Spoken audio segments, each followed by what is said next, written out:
Stop pretending the Super Bowl is the only thing happening in football right now. While you're picking prop bets for Santa Clara, the Oklahoma Sooners defense is being raided by the NFL. The Minnesota Vikings just submitted their competitive rebuild. The rebuild was a multi-million-dollar lie by firing Kwasi Adofo-Mensah, their general manager. And tonight we're going to dissect why the Thunder are finally scary again after an all-star announcements that were made, and why New England versus Seattle is the revenge match nobody saw coming, and why Brent Venables has a massive hole to fill in Norman. You want the truth? Put the Kool-Aid down and let's ride.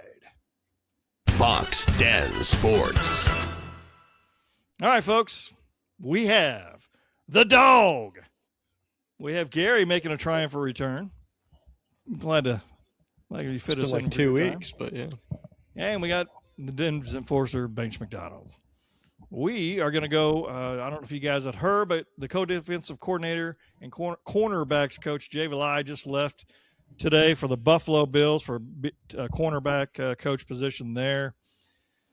So my question would be, Garrett, since you first came back and you're a big OU contributor, is the Venables defense pipeline a blessing or curse for stability for the University of Oklahoma? Well, I think it's definitely a blessing. I mean, we've seen what he's done over the last several years with the defense, and taking it from what it was to arguably the best in the country is definitely something to be happy about. The unfortunate thing is, again, like you mentioned, things like this are going to happen a lot more regularly, I think, in the next few years. Valai is so good at what he does, and he recruited at a high level, and he produced at a super high level. I don't think I've ever in my lifetime seen us have a secondary as good as we've had since he's gotten, onto the staff. So that's going to be unfortunate, a big loss, but I'm sure he's got a short list. I've already seen he's got a short list of some replacements for him. So just got to hope and pray that we're able to produce the same quality that we have been. Clay or Kellen, you guys got anything to add?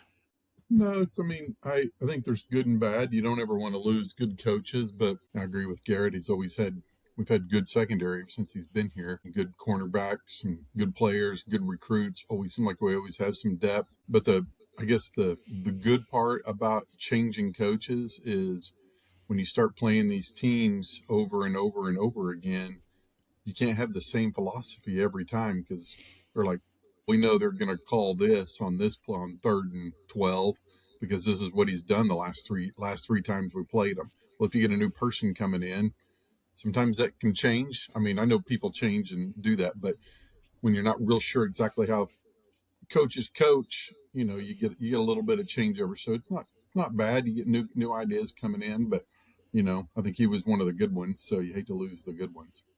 Well, I'll tell you. I mean, yeah, I agree with you, both of you, what you're saying. But my feelings are, you said he's, ever since he got there. Well, Venables obviously brought him in. I think Venables has been there, so I kind of feel like Venables is more of a defensive back whisperer than Valai, and I think Valai was possibly just a lieutenant. This is an opportunity to bring some fresh perspective bring in a coach that's actually going to want to stay here in Norman long term and not try to jump. Maybe at a first chance they get to the NFL, but we'll see. Time will tell. Venables is definitely much more of a linebacker, defensive line guy. Secondary was not their strong suit in Clemson whenever he was there. I mean, they had some good talent, but they were much more known for the linebackers and the D line. I hear what you're saying, but I still think that maybe Venables was more of the. I think he was the stud. Coming from Alabama when Saban was there, learning under him, we've seen what sort of tree he's performed. I mean, I don't think if you're going after a guy who has no interest in the next few years of getting a bigger job, he's not the guy. That's not the guy you want. So I would disagree with that as well. All right. We'll move it on. Oklahoma City Thunder. Shai Gilgeous-Alexander and Chet Holmgren both named to the all-star team yesterday. Is Chet officially the second star, or is J-Dub still number 2 on the hierarchy? Well, this season he's the second star. We'll see long term. I'm okay with having 3. We're not going to know until they're both healthy for a year, because last year J-Dub was the second star, but Chet was hurt a lot of the first half of the season, and now it's the opposite this season. So Chet's been playing like our second best player all season. There's been games where he's been our best player, so he deserves it. It's great to see what he can do while being healthy. He's made a lot of improvements this year. So hopefully if he can stay healthy for the rest of the season, he's going to be key to our championship run this season. I think J-Dub, I think they're both definitely number 2 type material. But however, I think J-Dub's the guy who finishes games when Shai's double teamed. And then all-star reserves, in my opinion, are more of a popularity contest. And the playoff wins depend on J-Dub's versatility. And I get the fact that Chet's defensive presence in the middle, being able to block shots for sure, but I think J-Dub is a great defender as well, and I think J-Dub's probably the number 2 option scoring-wise whenever they're all out on the court. So that's kind of the way I look at it there. But, I mean, Chet, fantastic year, well-deserved. So I'm pretty excited for him.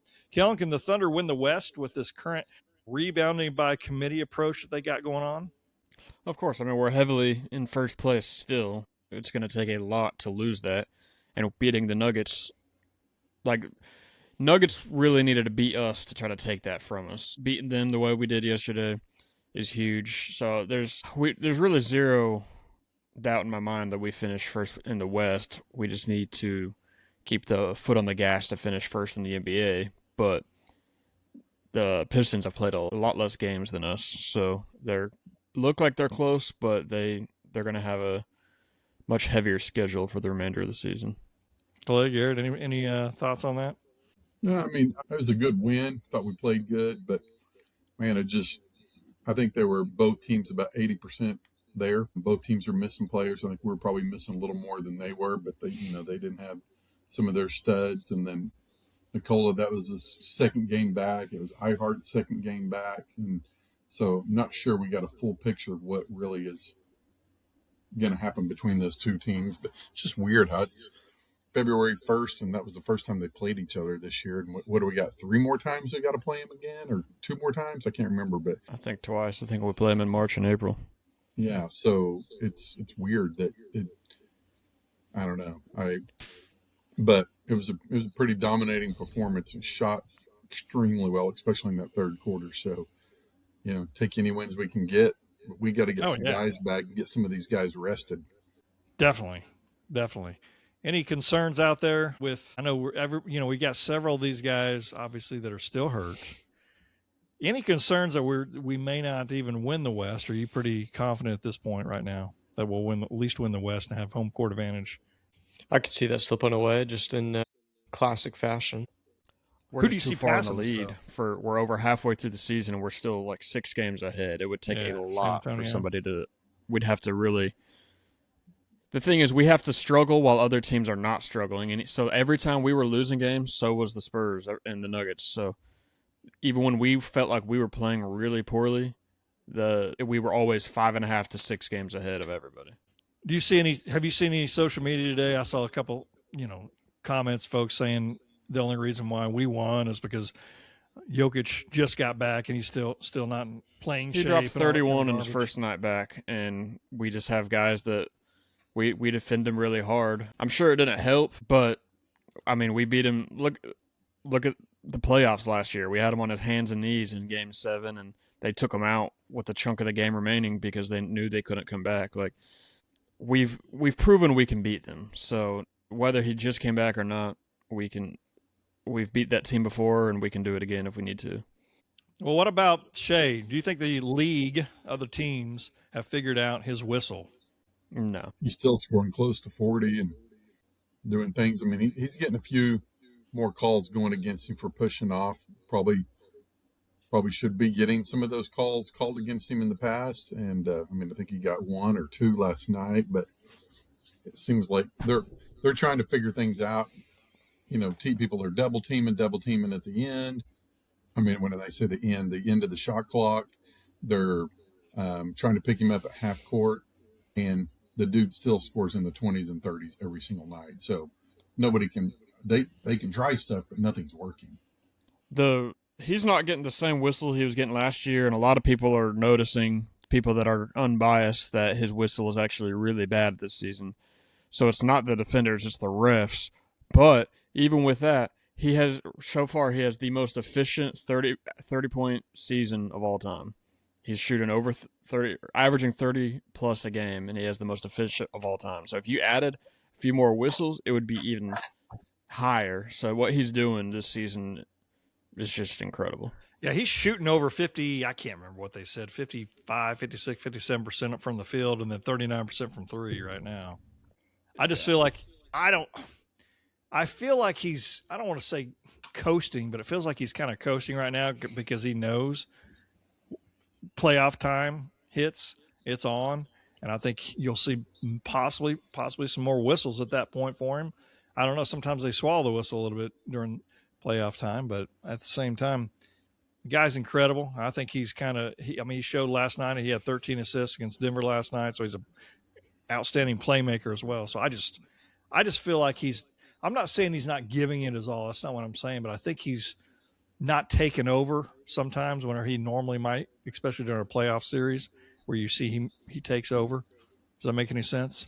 Any thoughts on that? He's putting some pressure on the rest of the team so that they'll be ready for the playoffs. But as far as the whistle goes, he's always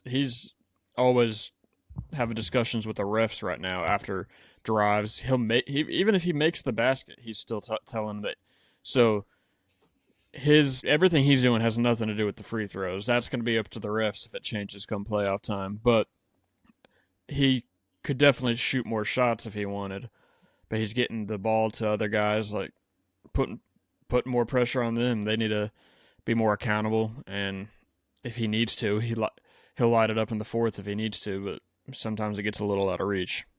He's also like the best clutch player in the league right now. So, okay, let's just move on. Giannis. I know we talked a little bit about him on Wednesday when we had the podcast. What are your thoughts? Do you think he's getting traded, right? Here's my question. I heard somebody say the other day, well, the Bucks owe him to get him to a contender. Do they truly, in your opinion, owe him? I think, in my opinion, they owe themselves to get the best deal possible. I don't think they owe him. I mean, yeah, he want to help win him a title, but that's what he's supposed to do. Yeah, I think I completely agree with that. It's your job to win as many games as you can. And he's the best player on the team, but it's a team sport. I mean, they didn't beat anybody fantastic when they won it. So, I mean, I don't think they owe him anything at all. I think if you were to look back in, any other decade, a couple decades ago, it would have been a completely different story. I mean, nobody would have questioned if they owe him or anything. It's just now it's just such a players' league, and they just feel like they have to do right by the players. Because if they don't, then all of a sudden, media is going to freak out thinking they threw him off to nobody, and no player is going to want to play for Milwaukee and whatever. Like, they already did him a service having his brother on the team. So, jeez, yeah. Where do you guys think he'll end up? Obviously, my opinion, I hope he ends up in the East. I heard today possibly Miami. Minnesota's the one pushing the hardest. Oh, yeah? Okay. They're trying to get 4 or 5 teams involved if they have to find a way to grab him. And we've talked about it last couple of podcasts, I think.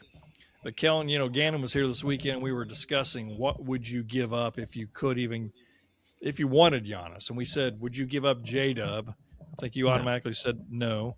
0%. Didn't Gannon at one point say, you know what? I think I may do it, because he was talking about we need a big man. But I'm almost positive he said it. I don't know how serious he was, but he seemed like he was pretty serious about it. We were talking about Zhang or Kenrich Williams, maybe a draft pick. I'd go Dort, Hartenstein, AJ Mitchell, 3 firsts, 100%. No, that would.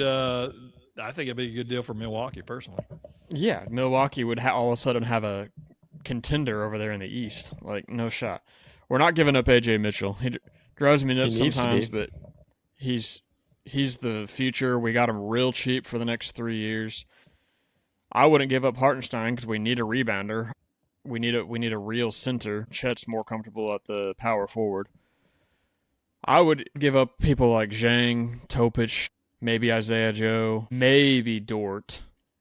But that just depends on if That depends on Dort's heart. If Dort's willing to come back for cheap and potentially come off the bench, I would keep him. But we can't afford what he's actually worth, and I don't think he should be starting anymore.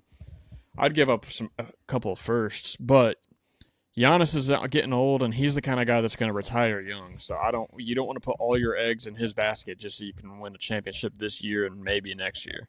You got to worry about post Giannis. I think a lot of it has to do with what can you afford. I mean, can the Thunder afford him?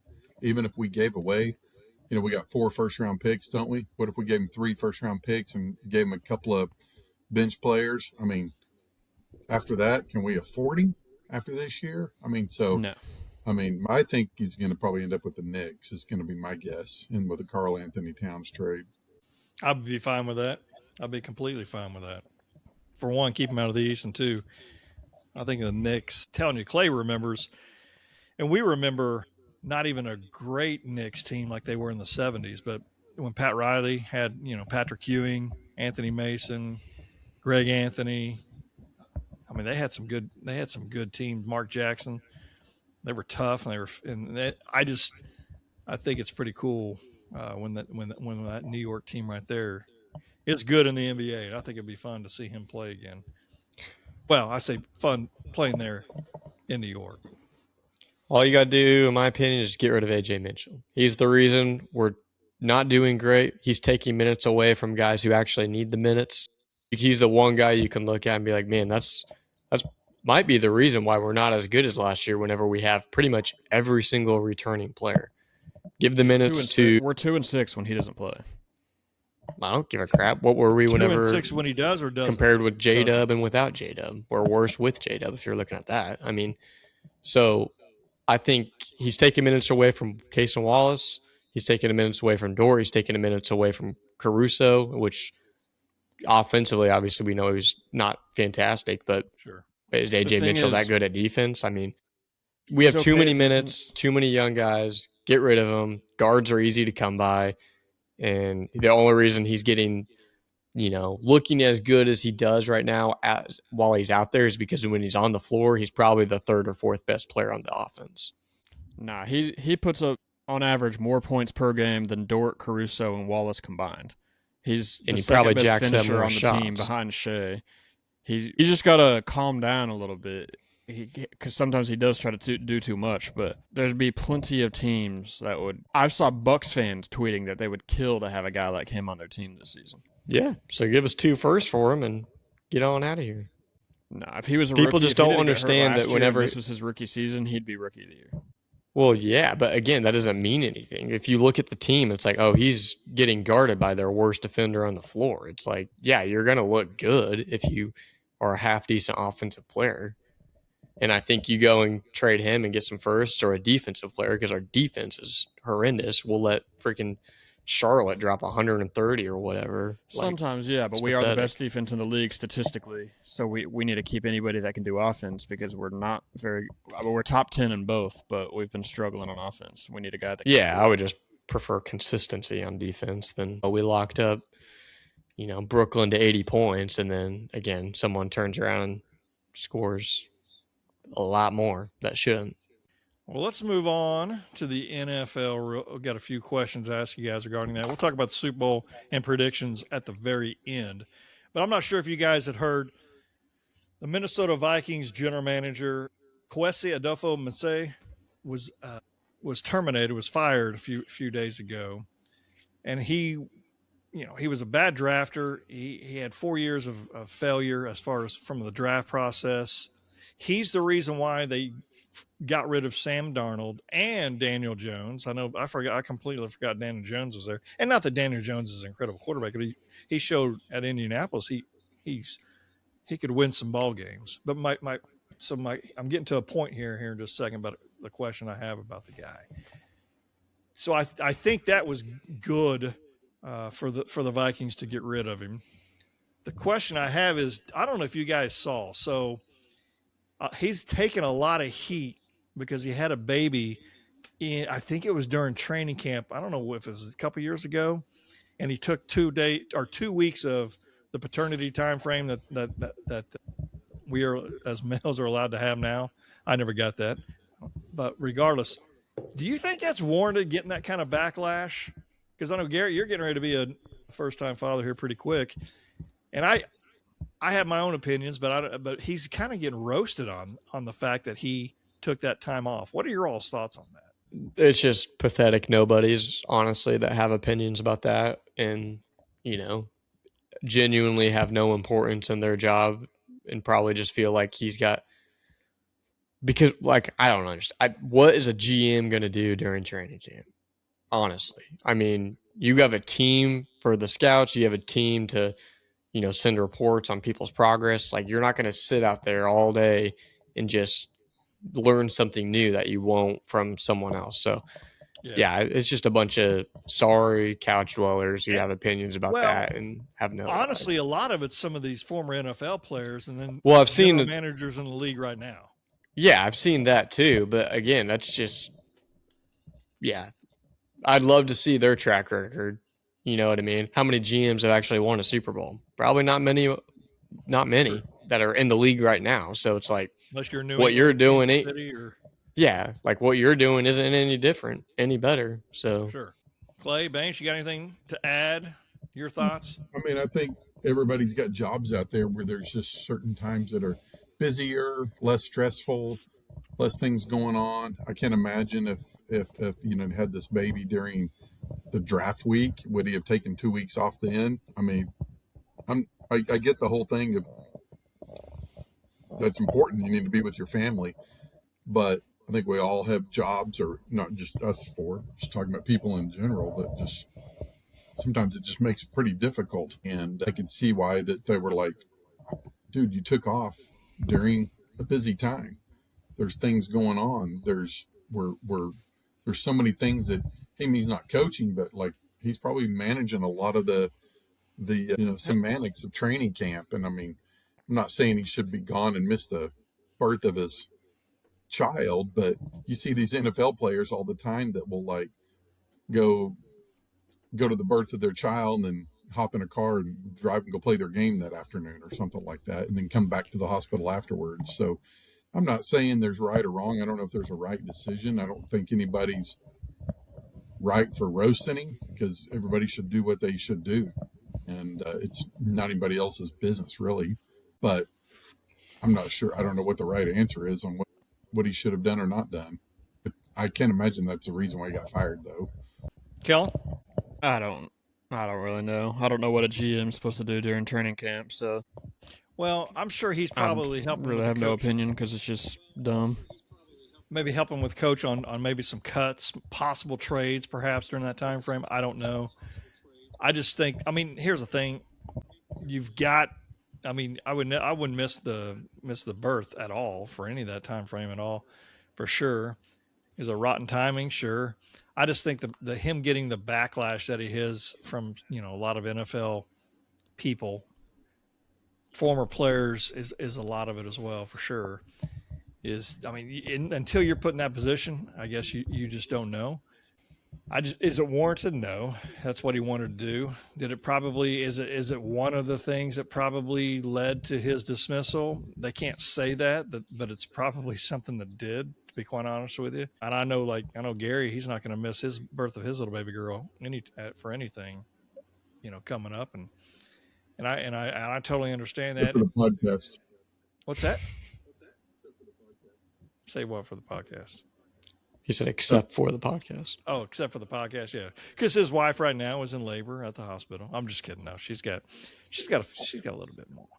But regardless, I don't think it's warranted. I mean, and I've got a job, and we had little C in December. I took a couple of days off after she was born. Wasn't really, when I personally wasn't really concerned, even though I was the busiest time frame. It was the 13th time frame of December.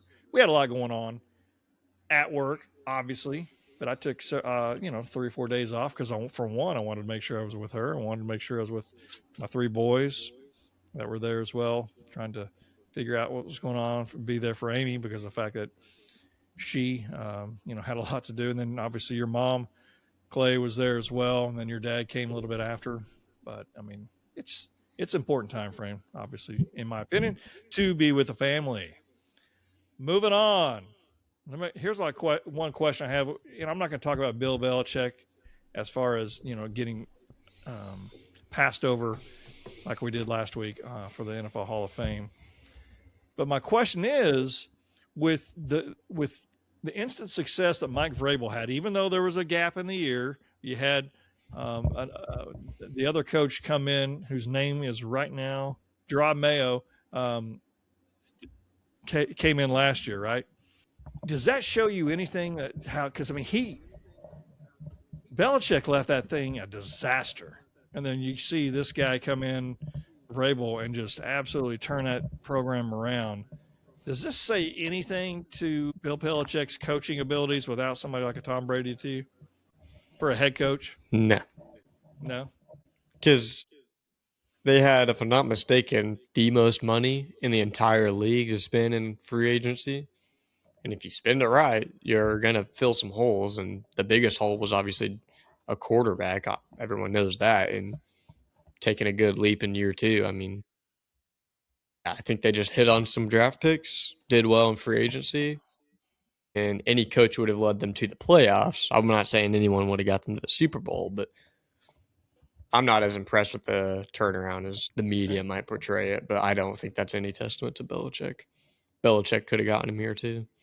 You think so? Yeah. Okay. Best coach in football history. I just think it's a completely different team.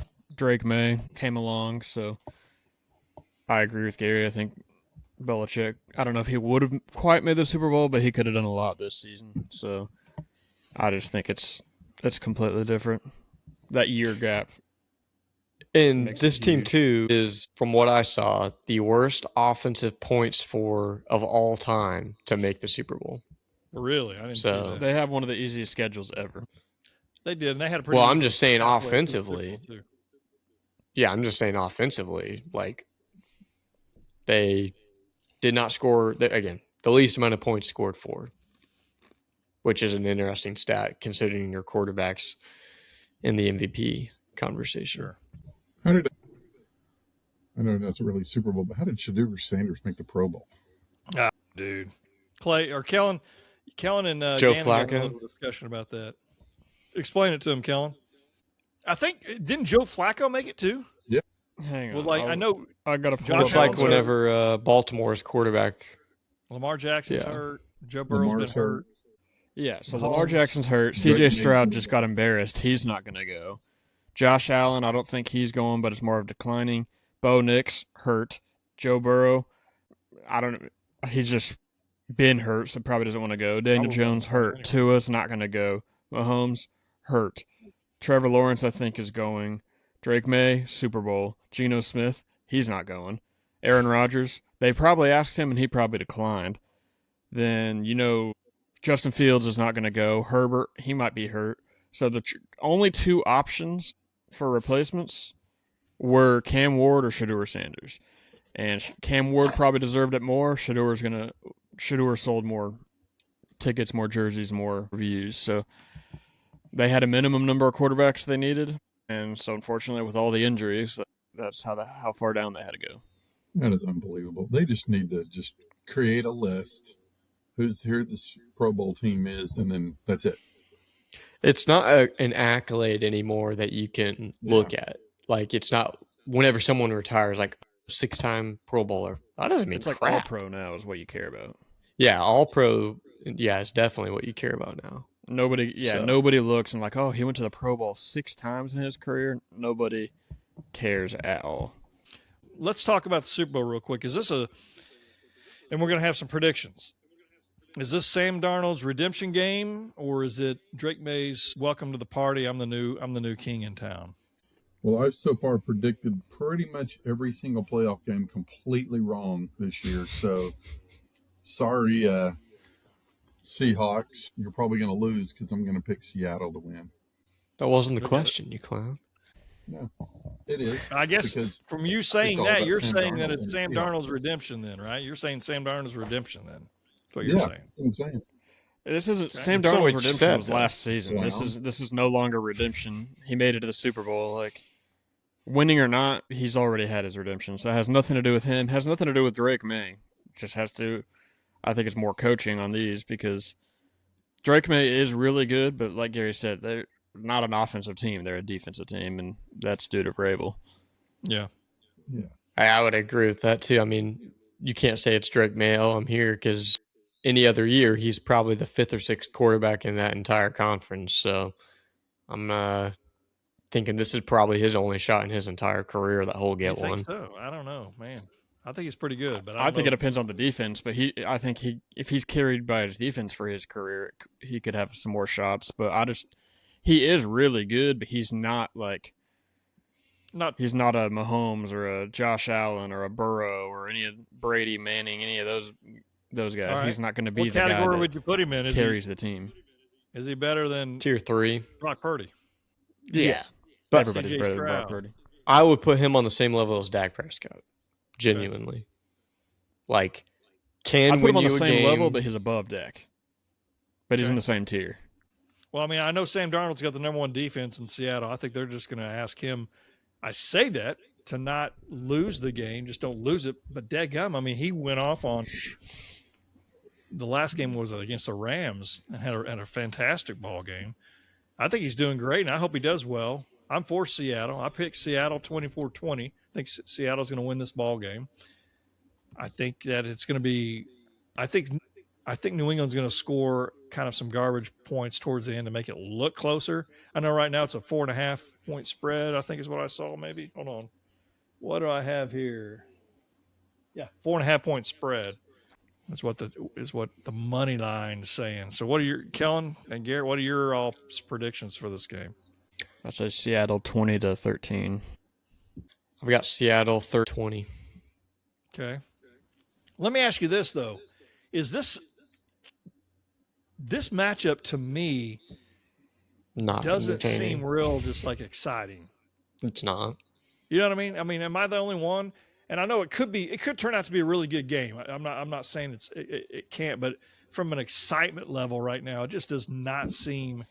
Well, the problem to was be- there really wasn't a great team in the NFC. Like, it looked like it could be the Rams for a bit. Everybody thought the Lions early on until they fell off. It fell apart. The Bears would have been exciting, but they weren't just going to be some dominant team that you were like. So there was nobody that was just light years ahead of anybody on the NFC side. And the AFC side, once Mahomes was struggling, everybody just thought, all right, it's going to be Josh Allen this year. A lot of people hoped. But like these are not. There's no star power. I'm excited for it because it's some new quarterbacks at least. I know we've seen these teams fairly recently, but it is not like it's just like two powerhouse teams going up at each other this season. It does feel different. It's going to be a defensive battle in my opinion. It's not the best 2 teams in the league, that's for sure. No, it's not. I agree. It's not. I agree with that 100%. And then final question, I really wasn't going to even ask this, but I think we got just a little bit of time before I ask my 3 questions. Kellen and I and Amy were talking the other night, and I put on Chat GPT, basically like give me the brutal honesty of who the best 10 artists should be headlining the Super Bowl for the halftime show. Bob Ross. All right. Huh? What? Wrong artist, Clay. The number one is Taylor Swift, okay? Then, and Garrett and Kellen probably know some of these guys. Clay, I know there's no shot because I didn't know any of these guys either. BTS?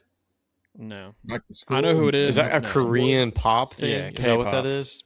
Okay. That was ranked One of the biggest Harry bands in the Styles. world, but Harry Styles was 3. no. Get the Miley queers out of here. Cyrus. No. Now, this next one I think is Post Malone would probably be pretty good. He'd be a I'd good take one. him. He'd be good. I would put him in there if the Super Bowl's ever in Dallas. That's when I would do it. Oh, yeah, 100%. No, I agree. Here's number 6, and Kellen and Amy were like, what in the world are you talking about? Metallica.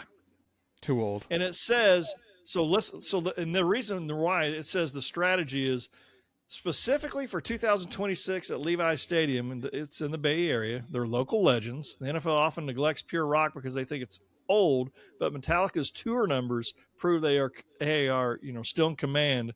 They're massive and they're multi-generational crowds. I don't know the answer. I think it would be interesting for sure. Number 7, I'm going to butcher this. Dua Lipa? Dua Lipa? Yeah. Dua Lipa. I got nobody no wants idea. her. Is that a guy or girl? Yeah, it's a girl. Okay. The next one was SZA. Is that how you say it? Yeah, no. How do you say it? Yeah, you're saying it right, but no. No, You're we don't saying- want her. No, you wouldn't want She wouldn't be good.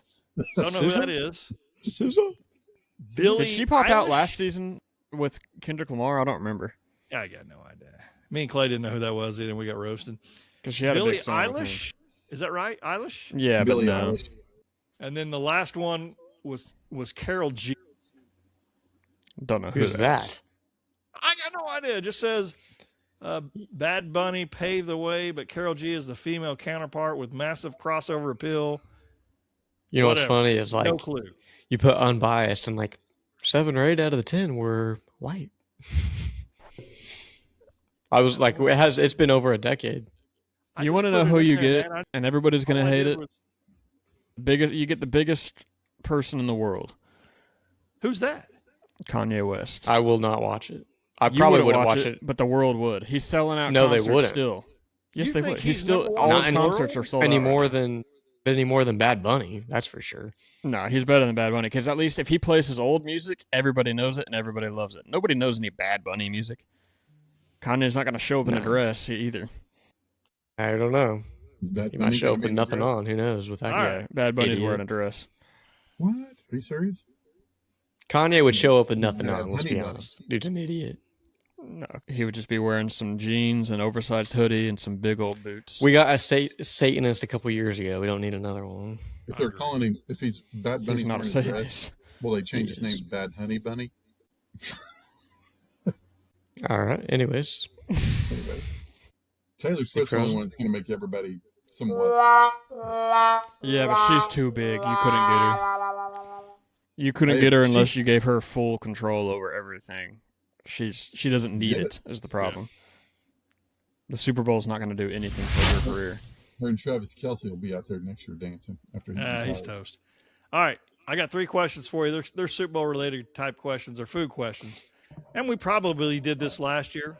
I don't know, but we're going to do it again if that's the case. wings. Best dip for Super Bowl party. Here's my question. Is it salsa, buffalo chicken dip, spinach artichoke dip, queso, or 7-layer dip? Any of Buffalo those? chicken dip. I'll take any of them. I'll take a platter of all of them. But if I have to choose one, I'm probably going buffalo chicken as well. So it's fine. Platter. What'd you say, Kellen? Or Clay? You know, like a triple dip It's a platter. I'll take a platter of them all. I'm going to go with, it just depends on what you're dipping in it. That makes a difference. You can have You can whatever you pick, want. So which dip dude. would you have? Okay. Huh? You're bringing the chips. Oh, Chips, you're putting bread, the chips in those. I'm probably going to go queso. vegetables. Well, you can have a I like cracker too if you want. Is that going to change your mind? Sure. Like, Oh, it might be. Yeah. I may Just do- make a choice, dude. What about a okay. wonton? A long john? my gosh. Dude, Is that what you said? a wonton. Oh, wonton. Okay. I thought you said long john. Long I John's was would like- be good right now. I can't hear. I like a good queso. I really do. A really good queso. I got to have a little bit of hamburger meat in there, a little bit of chili in there. That would be mine. Not the Velveeta kind, because that Velveeta is not real cheese. I want some real cheese. Best appetizers for a Super Bowl: pigs in a blanket, mini meatballs, hamburger sliders, buffalo wings, or loaded nachos. Wings. Wings, but I could get down with some nachos too. Wings. Clay's not a for wing sure. fan, right? You're a wing fan. I'd take every one of those. I'm going to go with slider. Sliders are good. Yeah, I think buffalo wings are really good. To me, it would be between buffalo wings and loaded nachos. I probably wouldn't go What sauce- buffalo, but What sauce do you put on the wings? Do I get to Whatever pick you the want. sauce? If I could choose, it'd be the Eddie sauce. You got to do hot lemon pepper. What is Eddie? What is Eddie sauce? It's Comes just out to long. it's a sauce they have, and it's fan-freaking-tastic. All Who right, had? Eddie's. Eddie's. Oh, never. You haven't been been to Eddie's? We'll have to go sometime, Clay. No. Well, what'd you say? I said, all right. Oh, I thought he said no. Dude, you need to turn your volume up. Dude, no kidding. Dude, I can't hear because I have it down because last week I heard a bunch of echo. I gave you speakers for that reason. Dude, I just got this thing together. You think I'm going to sit there and put speakers on there? We need to get him. You got nothing else to do, man. You got nothing You to had do. all day. You keep buffering. I just got home. What are you talking about? All right. The schedule Last don't do question. Dude, gummit, be quiet. Would you rather give up all drinks? This is for the rest of your life. Would you rather give up all drinks except for water for the rest of your life, or give up anything that's cooked in an oven? Drinks. Probably. I'll take the oven. Wait. You would give up the oven? So Yeah, because you can make all Just kinds for of stuff on the clarification. proper microwave Oh, or a here we toaster go. oven or a toaster. Or yeah, a does that oven take away or the a- food that goes in the oven, or can I cook it another way? He just Cook it said another oven. way. Just can't go inside. Okay, then You I'm can't getting rid of bake it. oven. I'm getting rid of Charcoal oven because grill, smoker. most things that go in the oven taste better in the air fryer, anyways. Yeah, air fryers, Instapots. You got it made. You don't need the oven. I would give up the drink. I mean, I'd rather drink water the rest of my life. Oh, ugh. You got no clue. You don't even know what goes in the oven, what doesn't go in the oven. I know it's not a long john. You don't do long johns in the oven. Do you even drink water now? I drink water all the time. I've had one soda When in you the past probably 20 drinking water, days. brushing your 21 days. teeth doesn't count. What? No, I drink water all the time. I drink coffee or water. That's it right now. I've had one soda. Me and Kellen had a soda when we went to the OU and Arkansas basketball game last week. That's the only time I've had a soda since I went to see our good old Dr. Matt Dow about 3 weeks ago. What do you got on your cup right next to you? What do you got in there? Water. Prove it. It's Show hard me. to prove it. I can just tell you my battery's getting ready to die here. Pour a shortly, little so- bit out. Pour a little bit in your I'm mouth not and just pouring anything. Give us a out. waterfall. Not Yes. happening. Put the long john down, Clay. I'm not gonna do that. Trust me, I don't have any. Kellen knows I don't drink any water right now. Or What is it? What is it? podcast wants to thank all of our listeners for tuning in today. My apologies for the just ridiculous comments from the co-host here today. Don't hold it against us. We'll be better next time.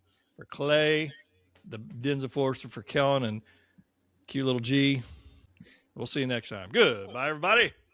You know what? I got one more thing to add. I apologize. Over 19,000 subscribers. Thank you. Keep it up. Keep it going. Give us some comments. Goodbye, everybody. Sooner. Long John. Sponsored by Daylight Donuts and a Maple Long John. Sponsored by Long John Silver's. No. sponsor.